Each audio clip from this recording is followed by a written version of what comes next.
Thank you all for joining us today. My name is Anita Varma, and I lead the Solidarity Journalism Initiative here at UT Austin. Our event today is called Solidarity and Media Insights from Iranian and Iranian-American Journalists. And I'm so delighted to have Sara Shaban as our moderator, who will introduce our panelists in just a moment. I just wanted to name a few things before we get started. First and foremost is that we do recognize that many people, including probably lots of you who are on the call today, are experiencing pain and sorrow and uncertainty. And regardless of whether you have been paying attention to global events for a very long time or maybe just started paying more attention last week, it is a very tense time and a time when lots of people and families are going through quite a lot. The goal of today is not to resolve anything. The topics that we'll be delving into are not things that we can resolve or claim or aim to resolve in the span of this short session. And also want to be clear, as our panelists asked me to remind everyone, no one in this session claims to speak on behalf of anyone other than themselves. And in solidarity work, oftentimes it can be tempting to try to speak on behalf of large populations, but that's something that in the Solidarity Journalism Initiative, and I know with the folks who will be speaking today, we really resist that notion that anyone can claim to speak on behalf of others. So what you'll hear today are insights from our moderator and our panelists based in their knowledge, their vantage point, and their experiences. Again, I want to thank all of you for being here.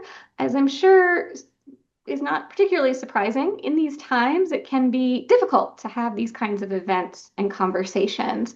And that's one reason that we are not having a more open forum where folks would be able to engage in the chat or in unmuting themselves. We want to keep our focus on our panelists and our moderator. So we do intend to hold time for audience questions, and to submit your questions, there's a form. Hopefully everyone can see that in the chat. It's tinyurl.com/solidarityworkshopiran, and that's capital S, capital W, capital I. So you're welcome to submit your questions in that chat. We will be filtering those questions, and Sara will be posing them at the end. You are not required to sign your name on those questions. You're welcome to, but it's not necessarily requisite to submit a question. And we ask, of course, that everyone remain respectful for the duration of the session. This event is actually the very first for the Dangerous Solidarity Working Group. That is a new focus for the Solidarity Journalism Initiative. Solidarity Journalism Initiative was originally entirely US focused, and scholars, including Dr. Sara Shaban, convinced me that we need to consider the global implications of solidarity and media as well. It gives me great pleasure to turn it over to Dr. Sara Shaban, who will be moderating and introducing our panelists. Thank you very much. Thank you, Anita. And I'm just going to go ahead and throw a plug in there. Anita has just come out with a book, Solidarity in Journalism, that I would recommend. So just throwing that out there.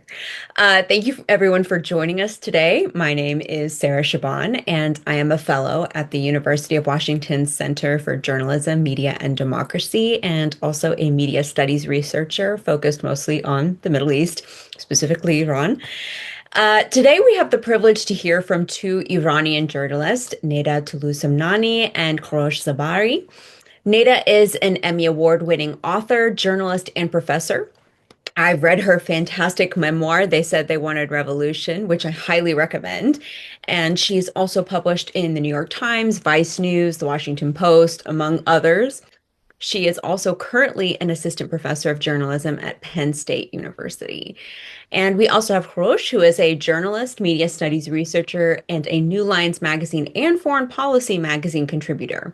He's also an alum from the Columbia Journalism School, and in 2022, he was named the recipient of the Professional Excellence Award from the Foreign Press Correspondents Association.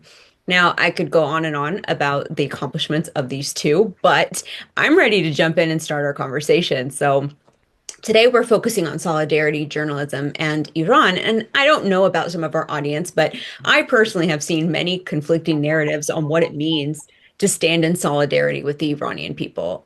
For example, here in Seattle, I've seen a line of 300 cars with Iranian flags thanking the US and Israel for their intervention. And then I've also seen hundreds of people show up in a protest against the war with Iran. So I want to open our conversation by asking, what does solidarity in journalism mean to you, and how do you see that show up in news coverage of the current events in Iran? And Neda, I'd love to start with you. Um, Thank you so much, Sarah, first of all. And it's a complete pleasure and honestly honor to be on this panel with both you and Kurush. Um, I I think in order for me to answer that question, I have to back up a bit in my career. I started my career essentially covering Washington, D.C. politics, the sort of center of U.S. power. And sort of what I realized after doing it for some time was um, something wasn't sort of sitting right with me. I realized over time and with some distance that I was sort of participating in building a wall between the sort of the levers of power within this country, in this country being the US, and the people who should feel empowered to be part of it. And I think, I started covering Congress at the end of the Bush administration, or learning how to cover Congress at the end of the Bush administration into the Obama years. And then sort of stepped away from that kind of reporting right before the Trump years. But I think the first Trump administration, but I think I do feel in some ways that I was complicit. Not me specifically in what has happened, but in the type of journalism that I was practicing. And it was done with the best of intentions, right? The type of journalism I try to practice now is maybe not consciously solidarity journalism, I think, because it's about centering the person. And it's less about, I think, the uh, making people feel or seem, or hopefully showing them as weak or as sort of the flotsam that is, sort of toiling around in the jetsam that is policy, but as people who are in the intersection of all of these. So I'm not sure I would necessarily call it solutions journalism that I practice, but I certainly practice journalism that is meant to position the people who are sort of at the heart of all of these conflicting policies that we see. Um, so that's sort of a background on me and how I practice my journalism now and how I teach journalism, frankly, because I have the honor of doing that. And I think about it a lot, and I stay up and I consider it in lots of different ways. But when I think about, okay, how would I expect that to be practiced towards people that are, for lack of a better term, mine, the Iranians and the Iranian-Americans. And I think, we've done, my tribe of journalism has done my tribe of Iranians and Iranian-Americans a bit of a disservice. And I think that's because we cover politics, as a colleague says, as spectacle. And that means we also cover policy as spectacle in some ways. We rarely create the intersections between policy, politics, and water, for example. So if you want to understand, for example, some Iranian anger, you have to understand there's a water crisis, just as an example. And that means not just looking and being like, oh, I wonder what it's like not to have water. It's understanding, for example, that the great rivers in Isfahan are running dry. And what does that mean economically? What does that mean in terms of culture? What does that mean? Whatever. Now, people might look at me and say, okay, but maybe that doesn't matter to an Iranian or a Western audience. I would argue it's my job to make a compelling narrative that positions us all as a collective where what happens there does impact me here. I say that because, for example, this is the type of journalism I live now in Pennsylvania that I expect my reporters to be, my reporters as in my students, to be practicing here. So I have some ideas about how I would like to see it practiced around Iran and Iranian Americans rather. But I think what feels overwhelming when the fire hose of news comes on is all of a sudden you see hundreds, and I'm sure Koresh will talk about this too, hundreds, if not thousands, of Iranian Americans seemingly thanking, or even thanking, um, the U.S., Trump, and Israel for bombing a country, their homeland, and that is going to be confusing. Now, that's something, there's a complication that has started in the diaspora. It's been going on for years. And if you haven't been following that, then it does feel bizarre, frankly. Or it feels like maybe everybody agrees. Now, we all know that the beauty of being alive and the extraordinary gift of being human is being complex and being complicated and figuring out how to live in a complicated society in a way that is humane. So I think, there is, I have ideas about why both things are true, but I do think that, like, it's a little bit, it feels like we're sort of starting on the back foot. So how do we catch people up so that it feels not just not, so it's not, it doesn't feel necessarily confusing, but maybe we can bring some context to it. And I think that's really all of that, preamble was really leading up to context around Iran, around everything, but around Iran and conflicts in the Middle East. And I'm sure we'll talk on this more as we go on. Is what is deeply lacking, and the humanity of the people who are caught on every side is what is not being captured. And if there's nothing else that I can, sort of express tonight, it is this great sort of primal cry that's coming from my soul that we have to be covering not just Iranians inside of Iran and outside of Iran, but people in Swana, people in what some people call the Middle Eastern region, as human beings. And that is, I think, lacking deeply in the type of journalism that's happening. Korshan, I'm sure you're next. Yes, of course. First, thanks very much for this opportunity to have this crucial conversation at this critical time, and it's a pleasure to be joined by Neda and Sara, and also Anita, who are part of this important debate, facilitating this conversation.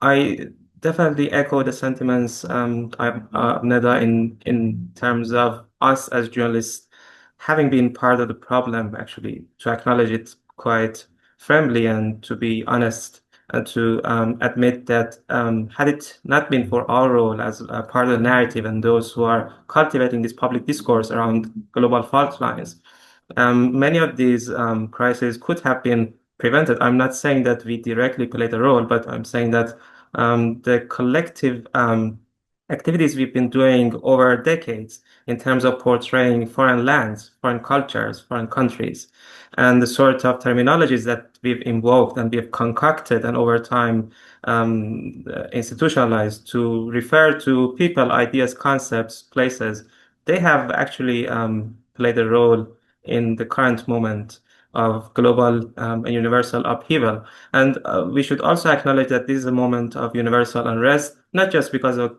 conflict in which a country has been unlawfully and illegally attacked and its civilian population paying a price. It's also the culmination of a long stretch of a global war on decency and the basic principles of humanity that have held us together as a community, as a human collective. We have seen, at least over the past year, the peak and the worst instances of the dehumanization of immigrant communities.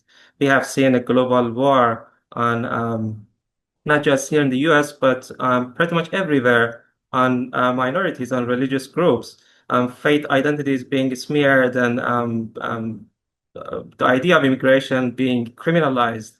We have seen in the US, unfortunately, a democratic backsliding and the ongoing attack on the First Amendment rights of journalists, academics, universities paying a price, students being undermined, their free speech rights curtailed.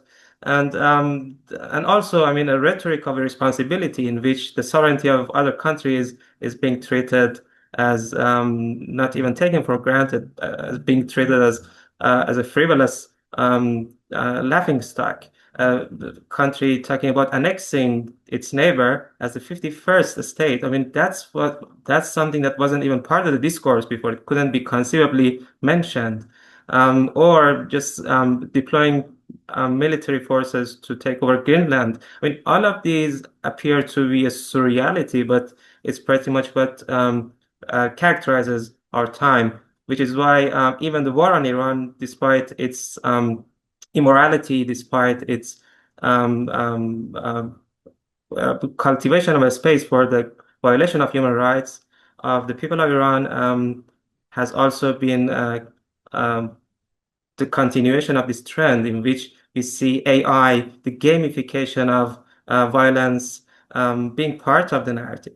So if there was enough resistance on behalf of journalists who need to continue to be objective in the reporting, but at the same time need to make sure that the element of humanity is not missing from their narrative, we couldn't probably actually imagine a point in time when uh, AI and video games being promoted officially by the government at war with a different country, constituting the backdrop to which that military operation is happening.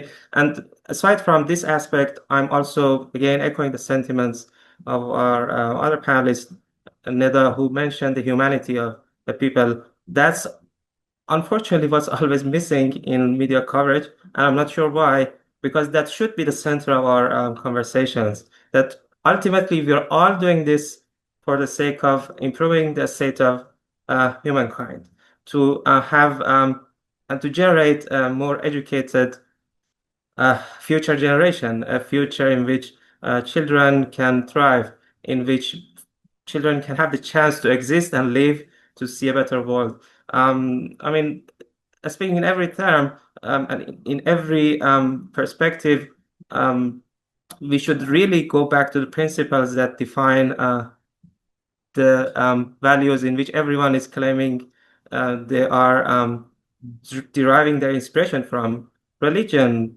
spirituality. I mean, if we believe in the idea of the image of God, then we shouldn't be ridiculing other people for how they speak, for their appearance, for the color of their skin, for their faith, for the region from which they originate, for the culture of their neighborhood. We cannot actually insult the creation of God for deciding that someone should have a specific skin color, for someone to look a certain way.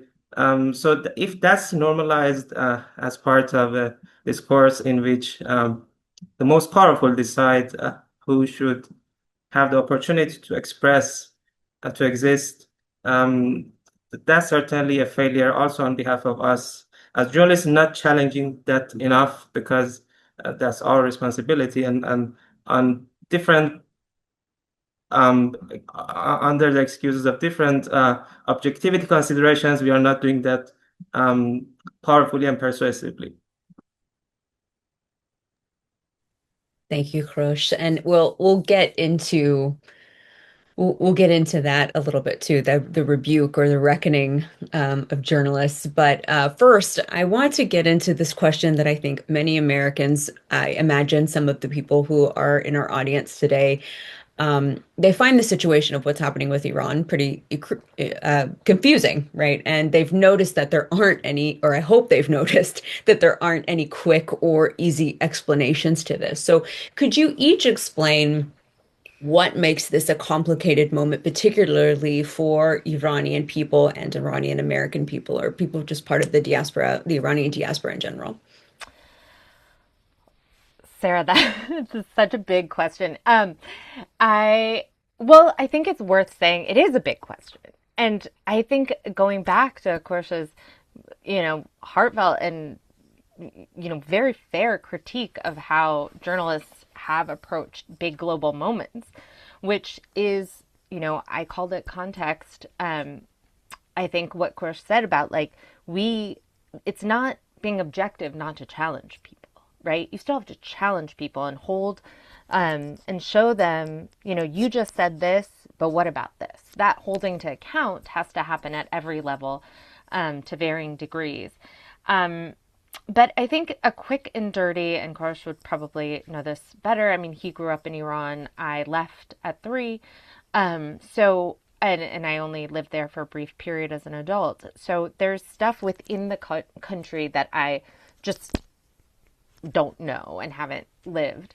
But my research and my book sort of starts by looking at this idea of American and Western intervention, specifically the Great Britain in Iran, which started sort of in the middle of the last century. I mean, Great Britain was in there much earlier, and there was this quest to like take over the resources.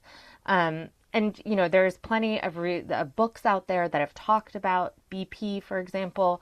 But what's crucial to know is in 1953, there was a coup, which I think, there are some people who would disagree, but it ousted the prime minister, Mossadegh, who many agree was democratically elected, or, as democratically as possible elected.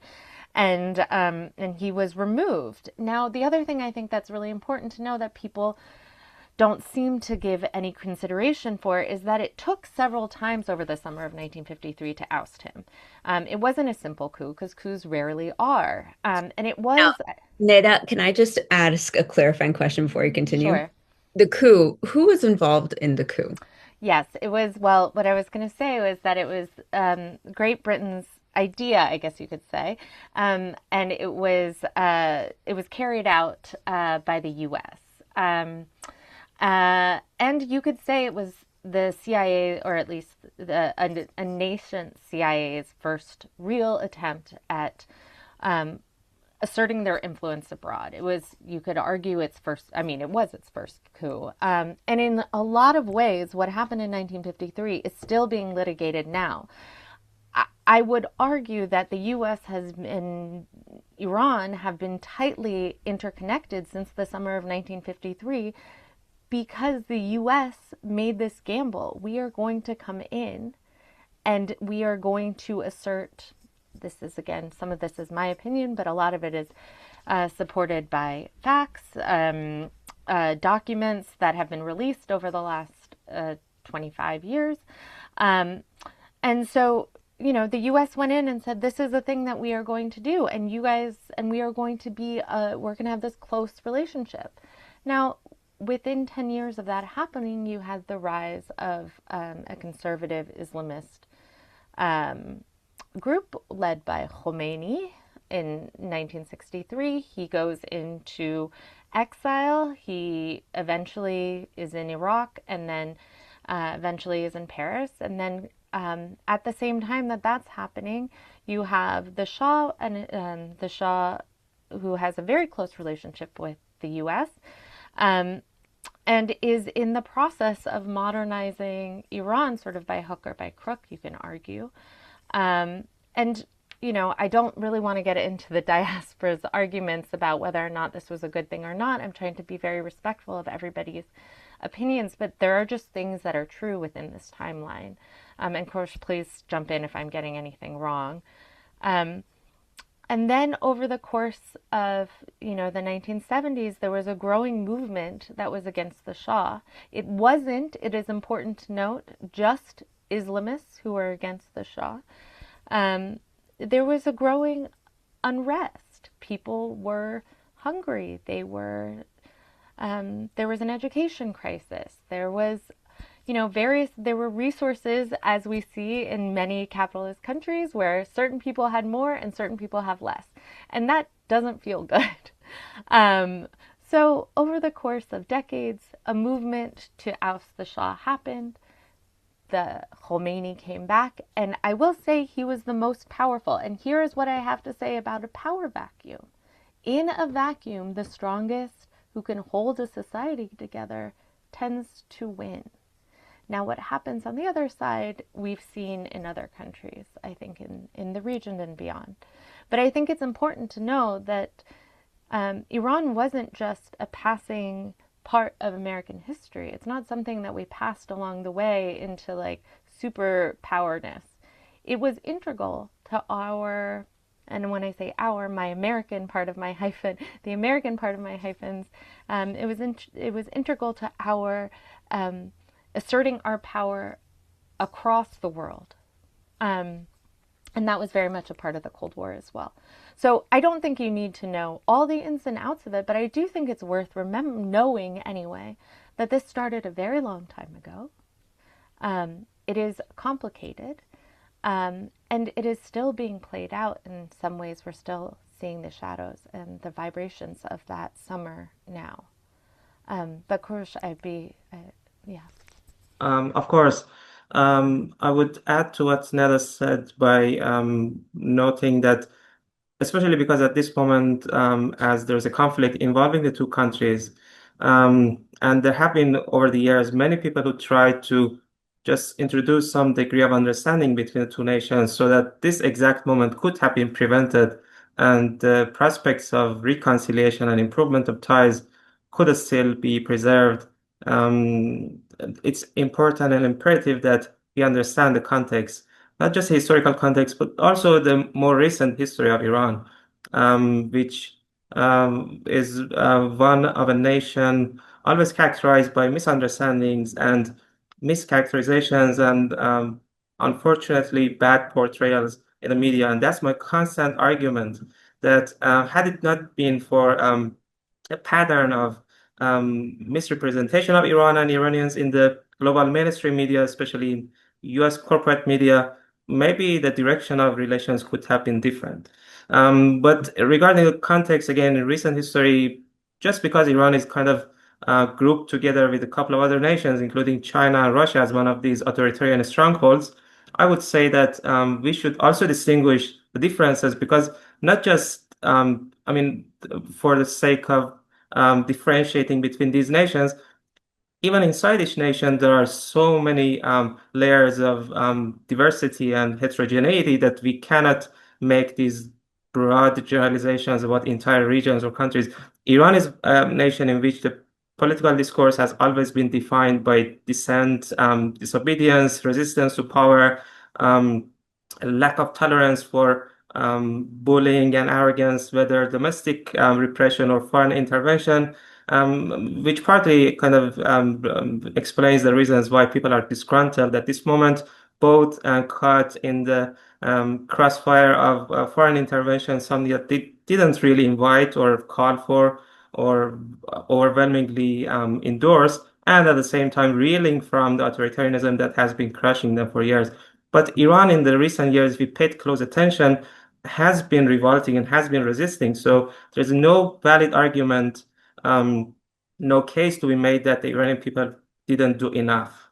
Starting in 1999, the student uprising against the closure of a popular pro-reform newspaper, through the 2009 Green Movement, then the 2017 and 2019 protests, then the 2022 Women Life Freedom protests, which actually stretched through a span of several months, and it wasn't a movement that subsided after a couple of weeks. It started in September 2022, and I remember actually that the protests were still continuing through March, April 2023. That was a very significant representation of Iran's organic civil society, and that movement wasn't assisted by any foreign powers. No one actually came to the assistance to the Iranian people. No one practically stood with the Iranian people. They were the ones who pushed the goalposts and pushed the boundaries and made gains that they were actually trying to experiment with different layers of freedom, even though very small, even though very limited, but they were the ones who were making these achievements. And then the economic protests that started last year and then continued through the beginning of this year and kind of evolved into broader anti-government uprising. So all of that illustrates the dynamic nature of a civil society, which has always been underestimated. And because we haven't been willing to engage with these actors within Iran's dynamic civil society, We continue to be kind of misunderstood about the nation. But the context also matters because if we are going to really delve into the geopolitics of what's happening, we can again argue that, I mean, on both occasions, Iran was attacked in the past several months.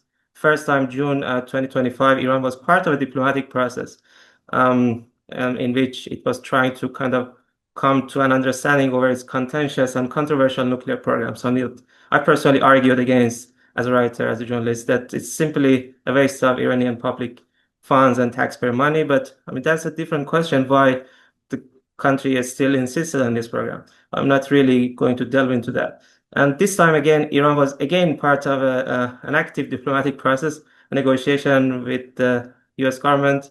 And in the middle of that, again, military buildup across the region in the Persian Gulf, resulting in a military flare-up, and now upwards of 1,200 civilians killed.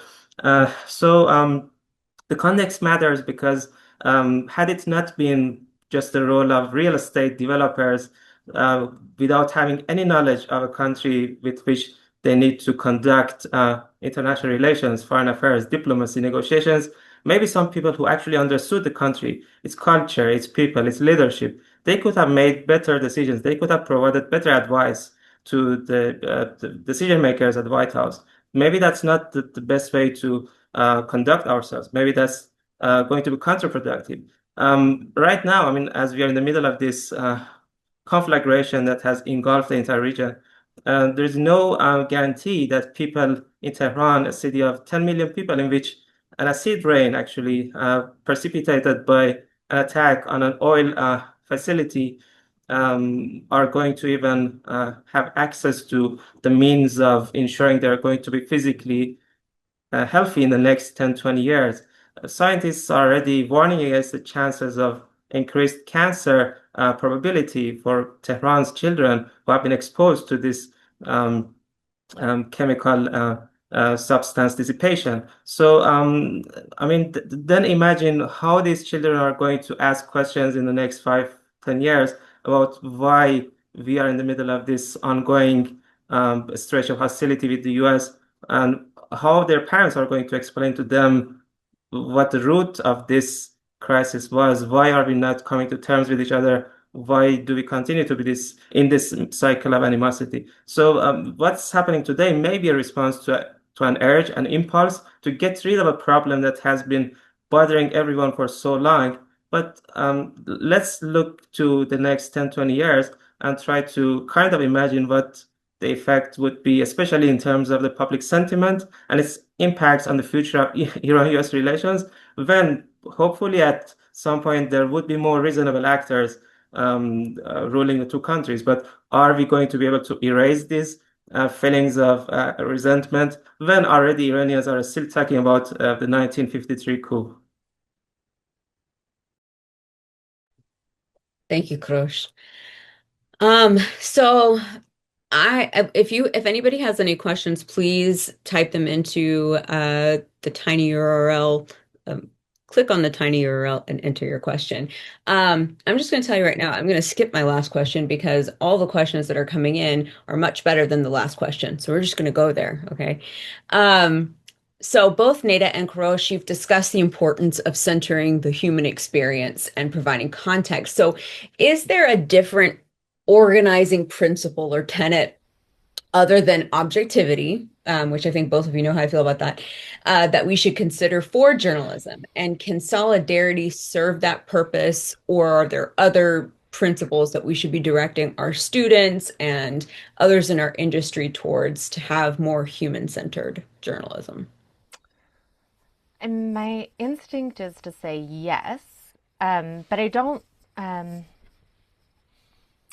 me think. I mean, yes, I do think there's something better than objectivity, though. I I think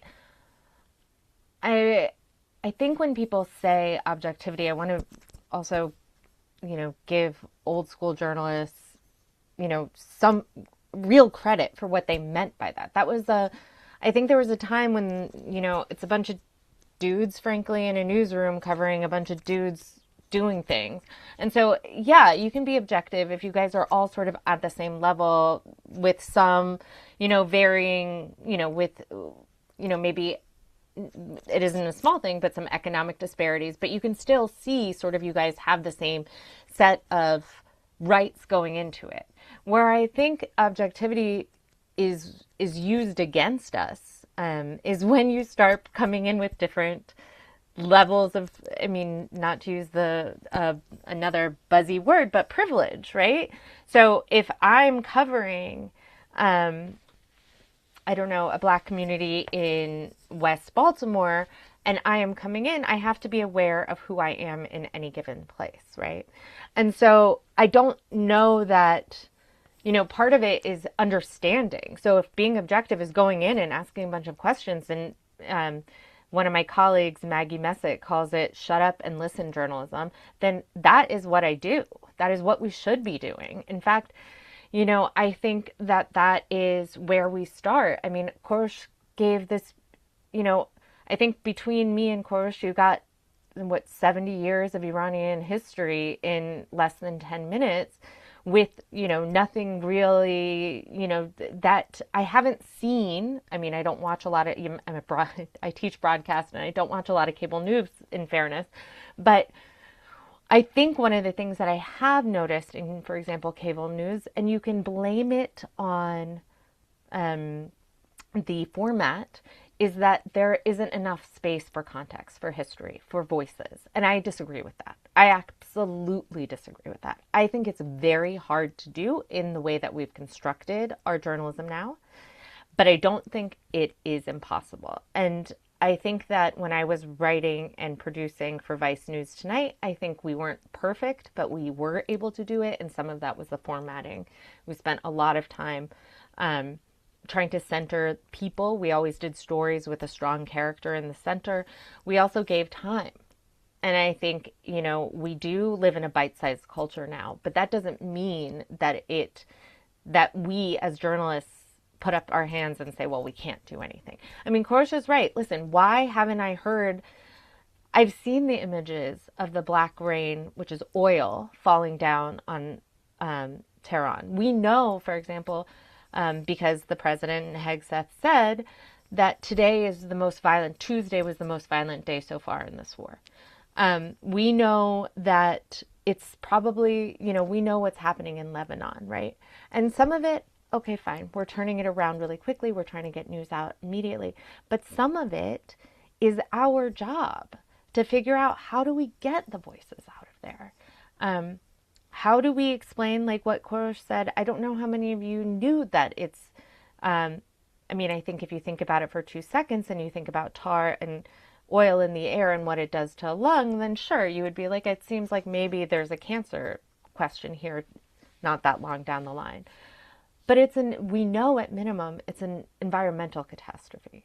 On top of we also know last week that there was 58 something girls who were killed in a school. Right after the president said that this is a time for this country to rise up and take control of this regime. And you can argue, well, I would argue that's a war crime. But I realize that when we cover, for example, the early days of the Ukraine war, we spent, as in Vice News, we spent a lot of time trying to get stories out of Ukraine in any way we possibly could. We would follow trains, we would whatever. And there does seem to me, and I maybe there is an inherent bias where I'm looking at this, but there does seem to me to be a difference in how we've covered, for example, the Ukraine war and how we're covering this, growing conflict in a region. There's lots of reasons for that, perhaps, but I know that there are enough people trying to stream out of Iran that most news organizations and broadcasts and print should be stationed in various places where people are fleeing. I know that if you follow a refugee for long enough, you get a narrative, because that is how narrative works. And I know that narrative is the best way to get a fully rounded story out of a conflict zone.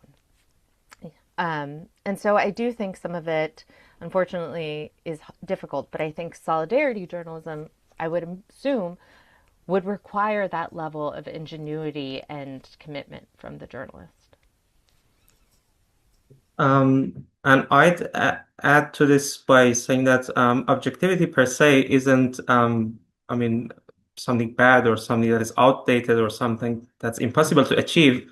But it also depends on how we define objectivity and how we try to get there, and whether or not we are really honest when we talk about objectivity in journalism, or we're just implying that everyone else's biases should be expunged, and it's only our biases that need to be centered in the language of objectivity. I mean, I can simply read an essay or piece in which there's a barrage of derogatory language directed at this entity that is known as the Islamic Republic, and that everyone is pretty much trying to get rid of, and everyone believes is so horrible and reprehensible.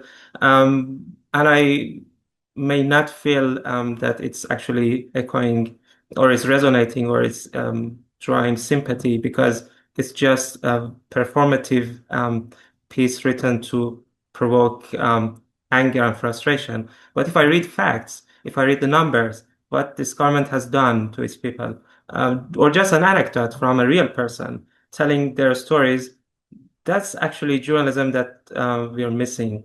Otherwise, writing entire essays, pouring a scorn, and then, I mean, I can just argue that beyond some of or many of these statements of frustration directed at the Iranian government, there's a deeper layer of resentment and animosity against the Iranian people that characterizes many of the coverage, much of the coverage that we are seeing these days. Because, um, I mean, when you hear statements from the White House, the president actually comparing Iranians to people who are so evil that they behead babies and women, and I'm not really able to comprehend when or at which point has this story broken out from Iran that the president is just invoking or referencing in what he's talking about. Or I don't know, the other conservative commentator talking about Iranian women being clad in burqas. I mean, that's simply an expression of the level of unawareness of the facts and the replacement of accuracy in coverage that with generic talking points that has for so long dominated our mindset and our and they haven't been challenged, which is why we are seeing this much dehumanization characterizing the coverage. Otherwise, I mean, you can simply say that yes, it's great to have arguments, opinion journalism, essays in favor of change or in favor of transition, but the same sort of arguments can be made about so many other places as well. I mean, I may actually, if you ask me, say that, okay, these regimes also need to be replaced. But does that justify that over a period of time we produce intellectual ammunition for other military operations, other attempts to take over other countries? And then if we get there, if that's the new norm, what kind of precedent are we setting for the future in which it's not anymore even a taboo to just float around the idea of forcible democratization? And then when you read that social media posts from Tehran residents who kind of manage to bypass the internet restrictions from time to time, pretty much being so deeply disturbed, heartbroken at seeing the indifference to their suffering. Because each of these people are, I mean, they could have been any of us, artists, writers, journalists, academics, cartoonists, professors, scholars, activists who are trying to, at least at their own hands, deliver some change. They're tweeting that my house was shaking under my feet last night. Who can empathize with me other than my family who was living through this nightmare? Now we are going to go to bed not knowing if we are going to wake up tomorrow. And everyone else in the world is publishing these statements of standing with the Iranian people, solidarity with the Iranian people. The basic act of solidarity starts with denouncing an act of military aggression, and then trying to cultivate the space for the Iranian people to claim the agency and self-determination so that they can achieve what they want. If we are dispossessing an entire population of their agency, of their dignity, of their self-esteem, over time through skewed media narratives and our movies and our commercials and our narratives and our monologues, undermining their agency, their equal value as human beings. We cannot expect them to be doing anything better. And just this, I mean, a very unfortunate, unsettling narrative from the White House every day describing Iran as a nation of terror. I mean, you're not actually just smearing an adversary with which you're at war. You're smearing an entire nation, a nation that is credited with introducing so many artifacts of civilization and culture that the world is actually benefiting from today. The Persian poetry, Persian architecture, these many cultural sites. If you're actually so concerned about civilization being at stake, why is there no statement about three UNESCO World Heritage Sites being targeted, or I mean, at least being collateral damage to these attacks? So, to summarize what I enumerated so far, I'd like to say that accountability, being part of journalism and objective journalism, is what we need to strive for, so that whenever there is a narrative that is obviously misleading, as journalists, we stand up and claim the voice of those who are actually the recipients of our messaging, because those in power, I mean, they have enough PR agencies and apparatus that they can spread their ideology or their appeal in whatever way they want.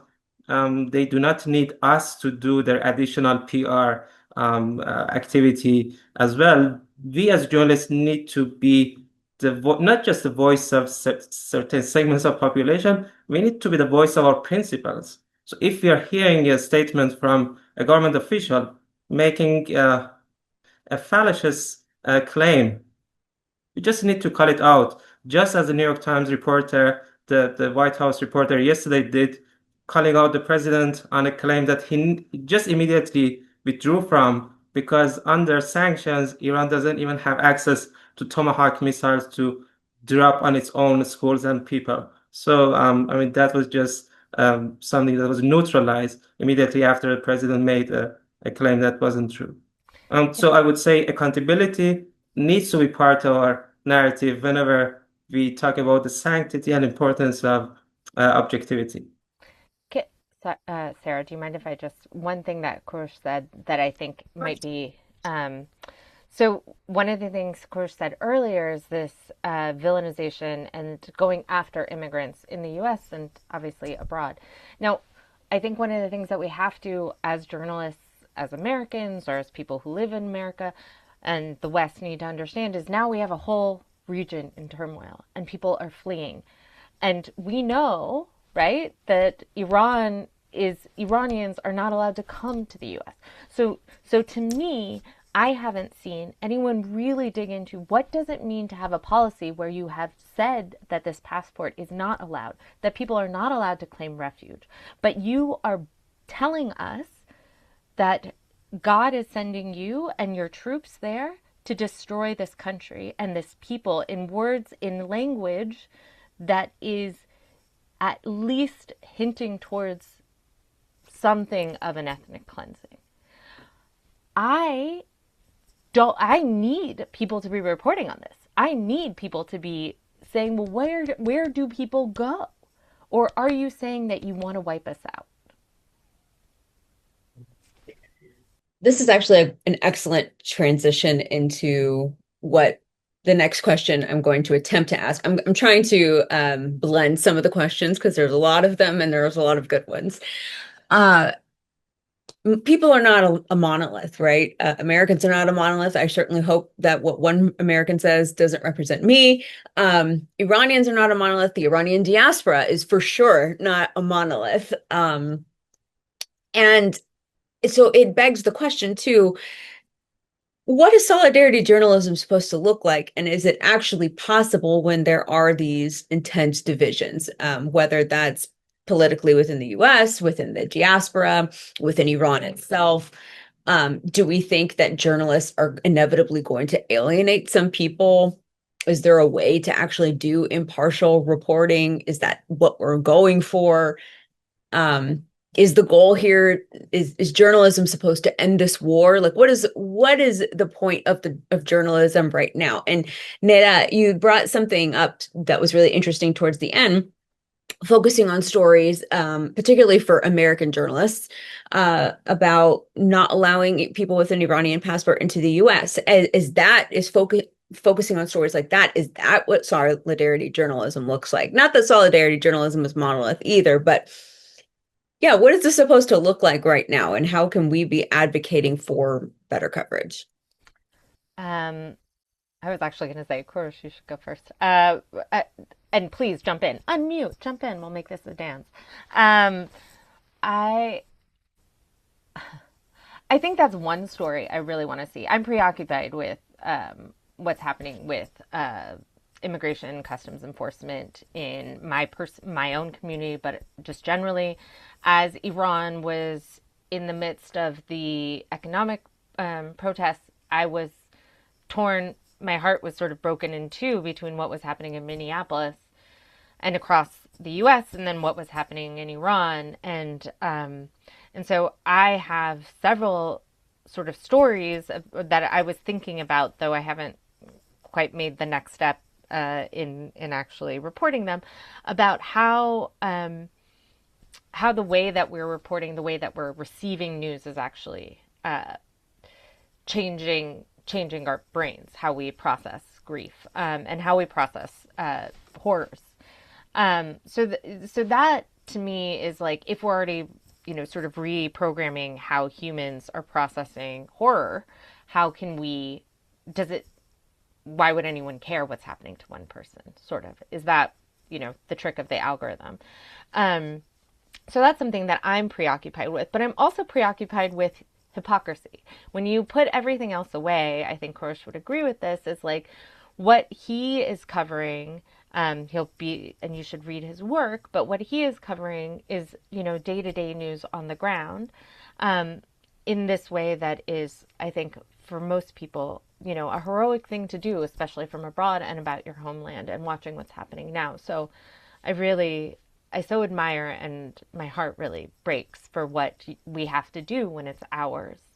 Um, so I think for me, immigration, there are certain things that are preoccupations for me. They've been my beats. They've been some things that I've been curious about for a long time.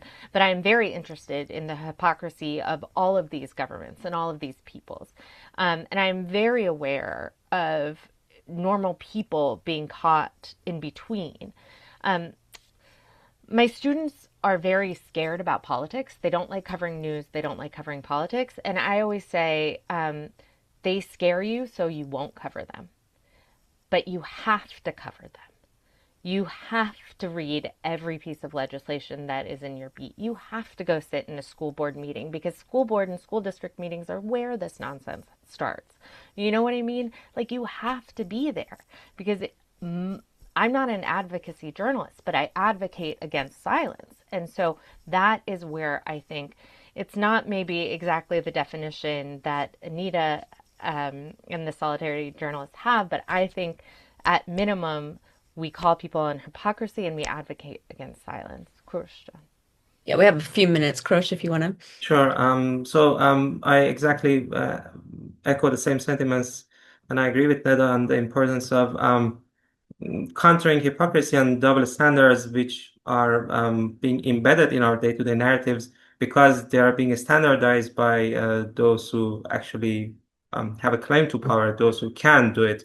I mean, when it comes to immigration, for example, I would say I really would like someone who has access to the White House or goes to briefings with the president to ask him, why does it make sense that the president consistently smears immigrants in his speeches, while he's also part of an immigrant story by virtue of actually being the descendant of an immigrant parent and also being married to an immigrant.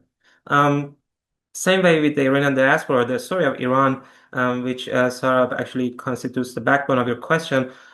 It's quite likely, I mean, whatever journalists write or cover or produce as part of the reporting, it would at some point alienate someone or make someone unhappy. There's no way to win everyone's hearts and minds. So even if you do the most neutral, impartial, I mean, sort of reporting using no adjectives in your piece or just write as briefly and laconically as possible, it will at some point make someone upset. So when it comes to a delicate and sensitive story or topic like Iran, I guess the answer is to do as much as it's possible and to do it as extensively as it's possible so that you cover a broader spectrum, so that you are not kind of being singled out or accused of ignoring or disregarding one side of the pain when the entirety of the picture is so gloomy and painful. And also, I would say to define this nation or this story or topic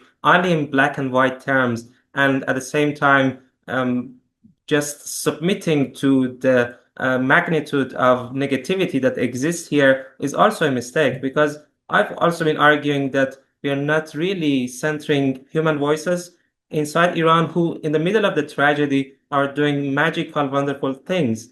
The food that the people of Iran produce and consume, the art that they produce and they disseminate, that the different forms of literature and creativity that they have been credited for throughout history, these are still missing from our perspectives and narratives. And that's why I believe that part of the work that we need to do is to be as holistic and as eclectic in our coverage as possible. Thank you so much. Thank you all. We are regrettably at time. I want to thank everyone again, particularly our moderator and panelists, for this really illuminating discussion. I've dropped links to the Solidarity Journalism Initiative and the Dangerous Solidarity Working Group, which also gives some channels for us to continue the conversation. Thank you all again.